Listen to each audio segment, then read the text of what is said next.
आखिरकार आज महाराष्ट्र की सरकार का भविष्य साफ हो गया और शिंदे गुट की योग्यता पर फैसला भी आ गया।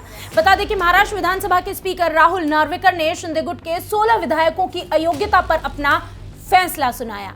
स्पीकर ने शिंदे गुट को योग्य मान लिया है। इसका मतलब साफ है कि सरकार सुरक्षित है। स्पीकर के फैसले को विस्तार से बताएं, उसके पहले बता दें कि आखिर पूरा मामला क्या है। आज महाराष्ट्र की राजनीति के लिए एक बड़ा दिन है। शिवसेना के दोनों प्रतिद्वंदी गुट के विधायकों की अयोग्यता पर फैसला हो गया। जून 2022 में टूट के बाद एकनाथ शिंदे और उद्धव ठाकरे चुनाव आयोग से लेकर अदालत तक दोनों शिवसेना को अपनी पार्टी बताते रहे।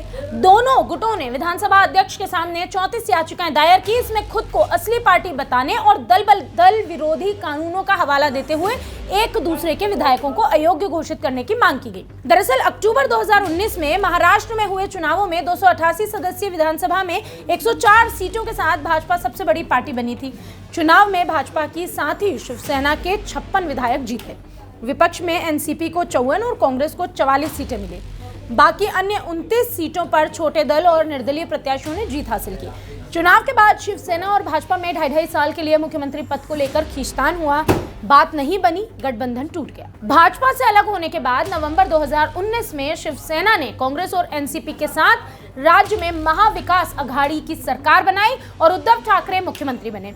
सरकार के गठन के 2.5 साल बाद 20 जून 2022 को शिवसेना में बगावत हुई।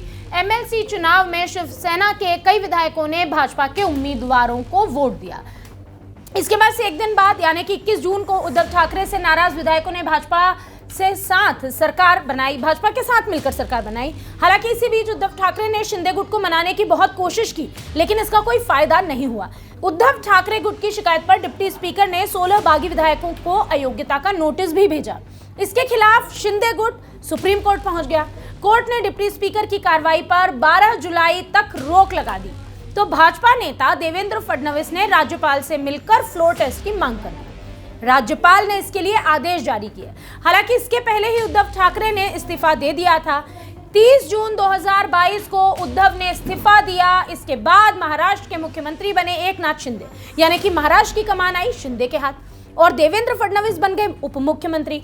फ्लोर टेस्ट में एकनाथ शिंदे ने बहुमत हासिल किया। इसके बाद उद्धव गुट ने चुनाव आयोग और सुप्रीम कोर्ट की ओर रुख किया।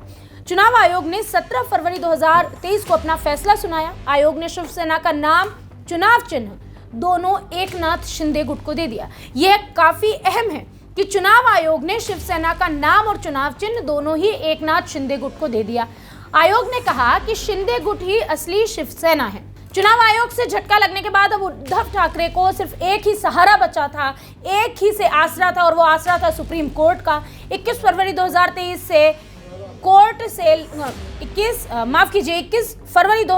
से कोर्ट ने लगातार 9 दिनों तक ये फैसला सुना। 16 मार्च 2023 को सभी पक्षों की दलीलें पूरी होने पर कोर्ट ने फैसले को सुरक्षित रख लिया। इस मामले में कोर्ट ने उद्धव और शिंदे गुट के साथ साथ केंद्र सरकार, चुनाव आयोग, विधानसभा अध्यक्ष और राज्यपाल का भी पक्ष सुना। 11 मई 2023 को इस मामले में अहम फैसला आया, जिसमें शिंदे और 15 अन्य विधायकों को जून 2022 में तत्कालीन मुख्यमंत्री उद्धव ठाकरे के खिलाफ बगावत करने के लिए अयोग्य नहीं ठहराया गया।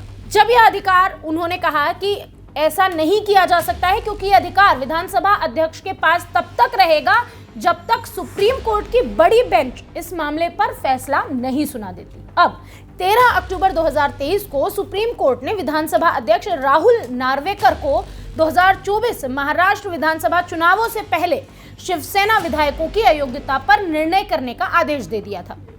इस आदेश का पालन करते हुए राहुल नार्वेकर ने आज ये फैसला सुनाया है और फैसला शिंदे के पक्ष में दिया।